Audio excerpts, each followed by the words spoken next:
जय योगोर हाड़ो।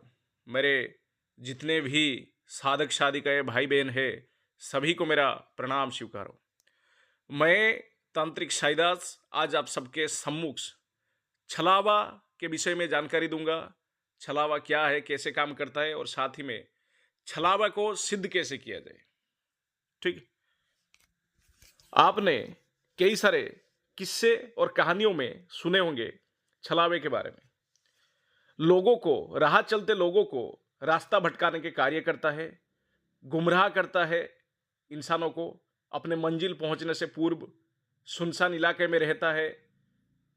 ऐसे कई सारे किस्से कहानियां आपने सुने होंगे। ठीक है, आज सच्चाई क्या है जानेंगे। पहली बात है, छलावा क्या होता है, छलावा सिद्ध कैसे करे और छलावा किस प्रकार की शक्तियां है। पहली बात है, ये पूर्णतः इतर योनि शक्ति है। ये एक प्रेत का अलग अलग नाम है। कई सारे प्रेत है। ठीक है, हड्डिल प्रेत से लेके, भैरव प्रेत से लेके, साधारण प्रेत से लेके, इनमें से एक है छलावा प्रेत। ठीक है, ये पूर्णतया बुरी शक्ति है।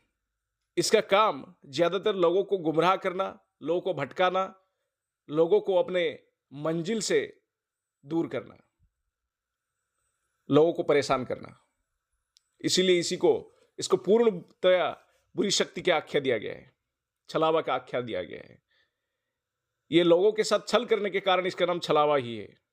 ठीक, वरना ये तो प्रेत योनि से ही है।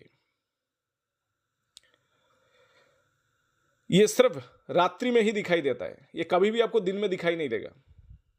और ये ज्यादातर सुनसान जगह, खंडर, नदी किनारे, सुनसान रास्ता या जंगल, इन सब जगह पे रहा करता है। ये इसको बंगाल के इलाके में, पश्चिम बंगाल के इलाके में इसको निसी डाक के नाम से बुलाया जाता है, जिसके ऊपर हमने तकरीबन 1-1.5 साल पहले एक वीडियो बनाए थे, निसी डाक। ठीक है, इसका दूसरा नाम निसी डाक भी है। इसको ज्यादातर जो तांत्रिक होते हैं अपने कार्य करवाने के लिए इस्तेमाल करते हैं। छलावा क्या क्या कार्य कर सकता है। छलावा सबसे पहले ये तो तांत्रिक सिद्धियों में से एक है, तांत्रिक साधनाओं में से एक है। एक तांत्रिक अपने बुरे कार्य को अंजाम देने के लिए इस सब शक्तियों का इस्तेमाल करता है। ठीक है, छलावा ज्यादातर लोगों को गुमराह करने के साथ साथ सटकर्म भी करता है। सटकर्म यानी किसी को मार देता है अपने शक्तियों के जरिए से। कमजोर इंसान हुआ तो मार देता है, गुमराह करके, परेशान कर करके मार देता है, बीमार करके मारता है। ज्यादा जितने बुरे कार्य होते हैं वशीकरण के लिए इस्तेमाल किया जाता है, किसी को बस में करने के लिए। ठीक है, किसी को मारने के लिए इस्तेमाल किया जाता है। और छलावे के बारे में थोड़ा बहुत मैं बता देता हूं। ये ज्यादातर अर्धरात्रि के बाद ही निकलता है। अर्धरात्रि यानी रात्रि 9 बजे के बाद आप सबको दिख जाएगा। अगर कहीं सुनसान जगहों पे चलते हो जहां आसपास छलावा रहता है तो ये दिख जाएगा, ये आपको दिख जाएगा। इसका काम ये है, अलग अलग तरह का रूप ये धारण कर सकता है और अलग अलग तरह का आवाज ये निकल सकता है। अलग अलग तरह का रूप धारण करके लोगों को गुमराह करना, लोगों के साथ परेशान खड़ा करना और लोगों को आखिर में सताकर मारना, इसका कार्य होता है।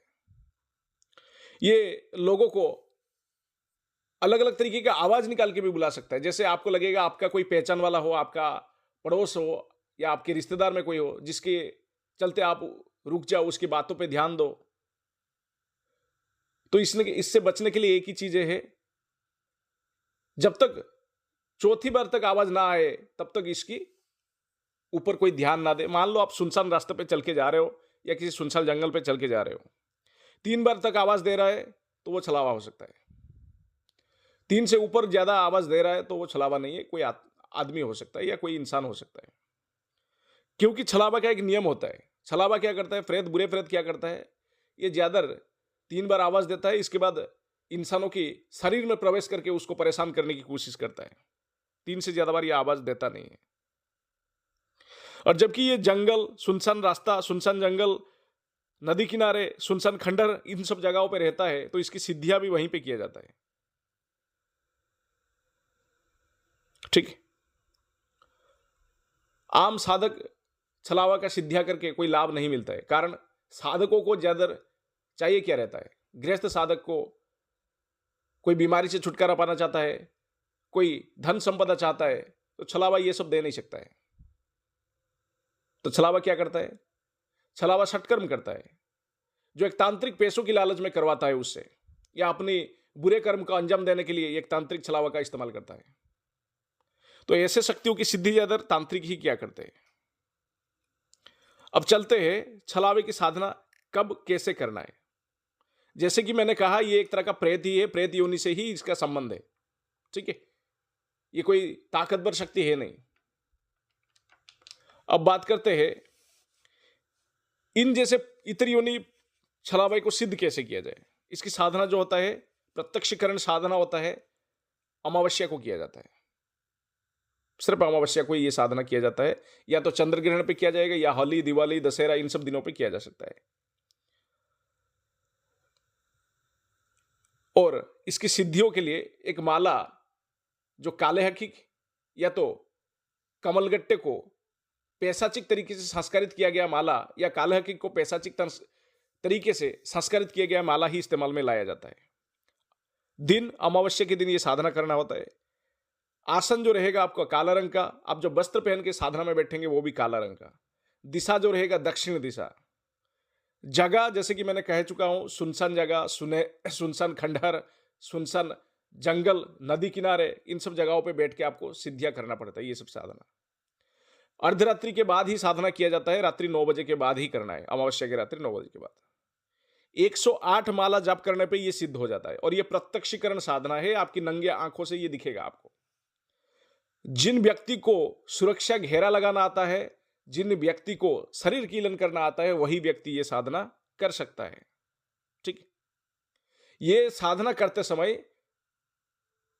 तकरीबन 20-30 माला के बाद छलावा आपके सामने आएगा, आपको अलग अलग तरह का रूप दिखाकर डराने की कोशिश करेगा। जैसे कभी कुत्ते का रूप, कभी जहरीला सांप के रूप में, कभी चीता के रूप में आपको डराएगा, धमकाएगा। लेकिन एक साधक को दृढ़ होके बैठना है और यह साधना पूरा करना है, तभी जाके सिद्धि मिलेगा। साधना से उठ गए तो आपको नुकसान हो सकता है, लेकिन सिद्धियां तो मिलेगा नहीं। बीच साधना से मत उठिएगा। अब बात करते हैं ये साधना का मंत्र क्या है। ठीक है, मंत्र इसका मैं दे रहा हूं, लेकिन सभी शिष्य इसको ना करे। जो गुरु दीक्षित है, गुरु की आज्ञा है, गुरु के आशीर्वाद है, वही करे।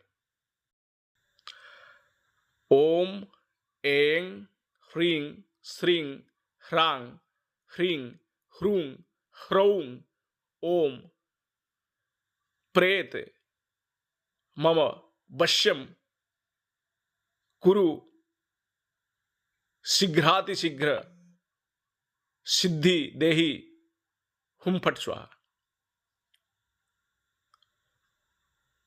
इस मंत्र के संदर्भ में कहा जाता है, मैं लिखकर भी दे दूंगा, इस मंत्र के संदर्भ में यही कहा जाता है, यह मंत्र पहले 11 माला करने से ही सिद्ध हो जाता है।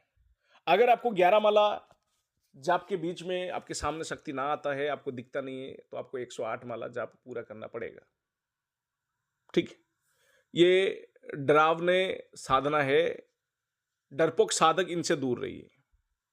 ठीक, जिनको सुरक्षा घेरा सही से लगाना आता हो, जिनको शरीर के लिए आता हो, जिनके साथ गुरु के आशीर्वाद है, गुरु साथ में रहे ना रहे उससे कोई मतलब नहीं है। मुख्यतः ये साधनाएं जो अघोरी तांत्रिक ये लोग क्या करते हैं, अपनी बुरे काम को अंजाम देने के लिए, ठीक है, अपनी मुसीबत से छुटकारा पाने के लिए। क्योंकि जीवन है तो शत्रु भी रहेंगे, मित्र भी रहेंगे, तो शत्रुओं से बचने के लिए इन सब शक्तियों का इस्तेमाल किया जाता है।